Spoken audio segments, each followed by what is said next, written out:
We've got an Exmark Lazer Z here. Customer says that it's not charging or staying charged after he uses it. So he thought it was draining down while sitting or something like that. But he explained that he used it 2 or 3 times today before he went to pull it off the trailer and it wouldn't start.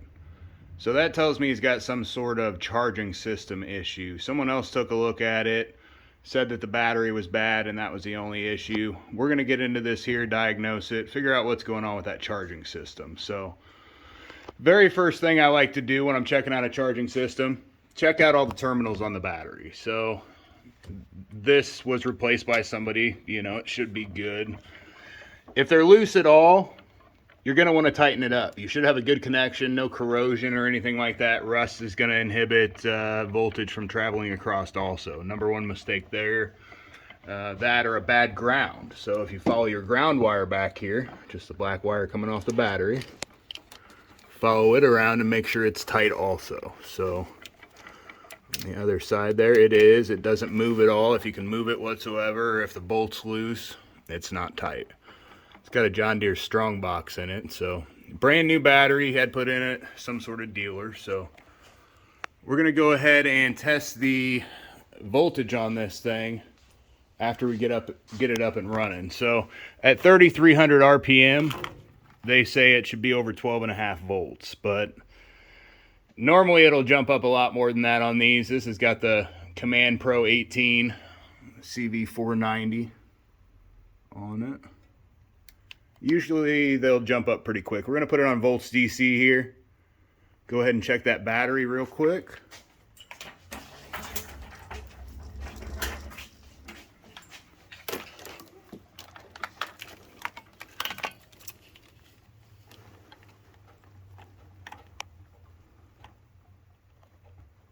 So we've got 11.96 volts in the battery right now.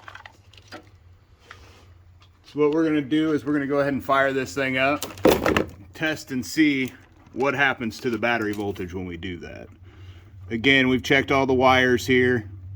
The only other things are the alternator and the stator to the charging system. That or a bad wiring issue. There could be wiring somewhere. I'm just going to throw that lead up underneath there. So let's fire this thing up. Yeah, battery's still dead on it, so let me grab a jump pack here real quick. We'll get this thing fired up.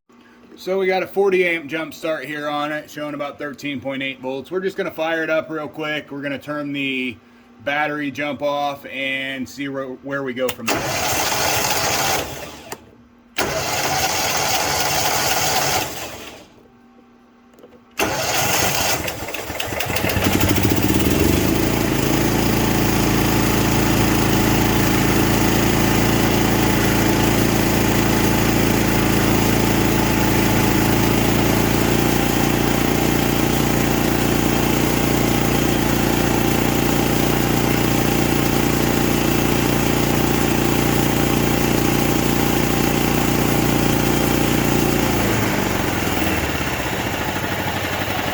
So we're dropping at the battery when we're running. That's not good. I mean, you should be climbing, not dropping.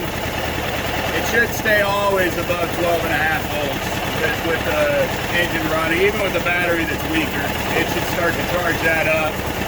What we're going to do now is we're going to go ahead and test over here at the regulator coming out of the engine.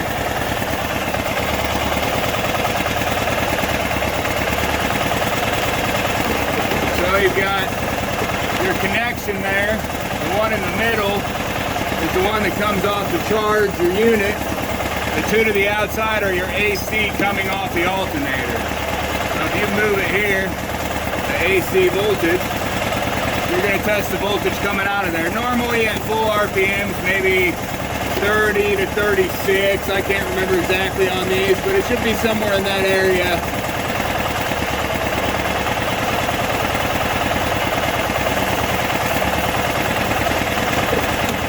We've got at low RPM, we've got 17.4 AC volts.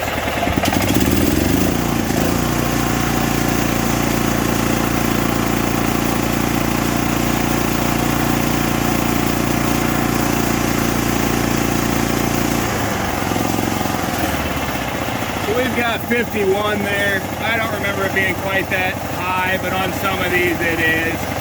So basically from there what happens is this regulator converts that AC voltage off of those outside 2 pins. It converts it into DC voltage, which comes back out on the middle pin back to the ground. So you do want to make sure that your ground wire is hooked up from your regulator down to the engine. Make sure that there's no, if you can pull that wire off of there, it's not tight enough. It needs to be tight, good wiring all the way around, and make sure it's at a good spot on metal here, nothing in between. If you test from the middle back to the ground over here, and that'd be in a DC voltage now since the regulator's changed it from AC to DC, if you test there, you should be getting a lot of times 14 volts or somewhere in that general area with the charging system. So we're going to go ahead and put it full throttle here and test from the middle pin there to the outside edge.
So we're getting 0 voltage coming out of the regulator whatsoever. I believe, if I remember correctly, that the Command Pro says anything over 30 to 36 AC volts coming out is good for this regulator.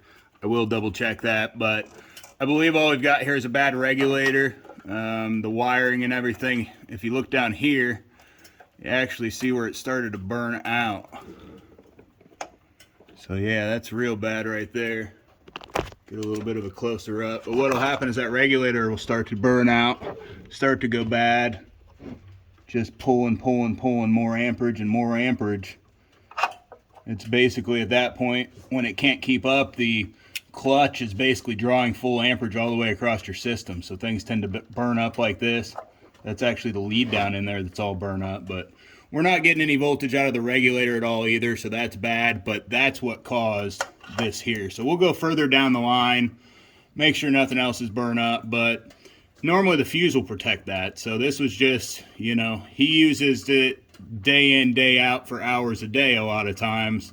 I mean, when you're putting that much stress on it, when it's doing a little bit of charging, but it's not doing enough to keep up, your battery keeps getting weak or the battery's weak, just huge load on the system. So we're going to replace this regulator here, get this wiring fixed up, and he'll be all back ready to go. So if you weren't getting voltage coming across your 2 pins on the outside, or it's a bad voltage at full RPM, you're going to want to at that point replace the stator. So that's up under the flywheel here.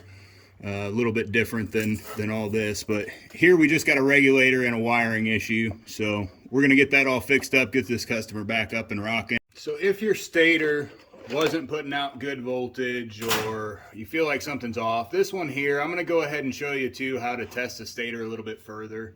I did go ahead and look at the specs. It is supposed to be anything above 28, it says, I believe. So ours is well above 28, but if you want to check the stator further, you can test for either one of the leads, the left or the right hand side, back to ground.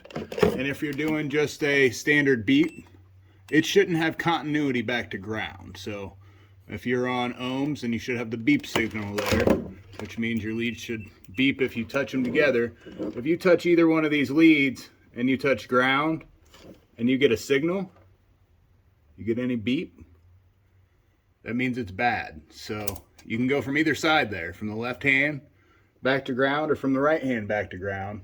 Either one of those, if you get any sort of beep out of it, it's not good. I'm not getting any beep here. So that's good. You can also test across your stator leads there.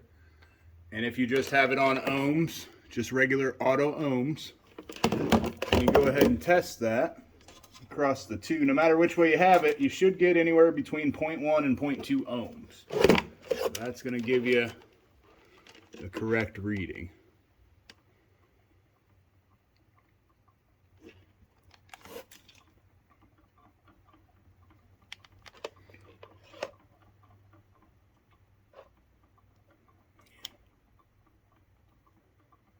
I had just tested it a little bit ago. It was between 0.1 and 0.2. I don't know why it's jumping all the way around now.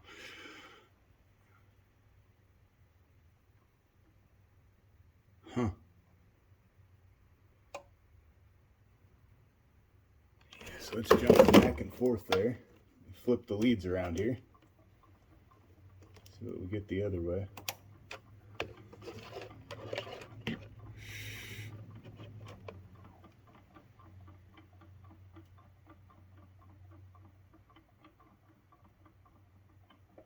Right in that range, 0.2, 0.1. So I think the stator's good on this thing. We're going to call it good. One of the most important things to remember here is the battery. You want the battery to be of a high quality. Make sure it's enough cold cranking amps for everything that you're using it for. This thing only has an 18 horse on it, but it's a commercial mower. He runs through pretty thick stuff with it. So the system gets put under a pretty heavy load if you're using like a 240 cold cranking amp battery or something like this. I'm not sure what this has in it. Doesn't really say out in the open here anywhere, but you want to use a heavy duty battery. I recommend on these U13 batteries to use 340 cold cranking amps or higher. But that'll save your charging system from a lot of wear and tear over the years. You know, people run them pretty hard, pretty tough, but if you don't have a good battery, you know, that's just gonna continuously run down your regulator, your alternator, and all that stuff. It just overworks the whole system. So thanks for watching. Like and subscribe.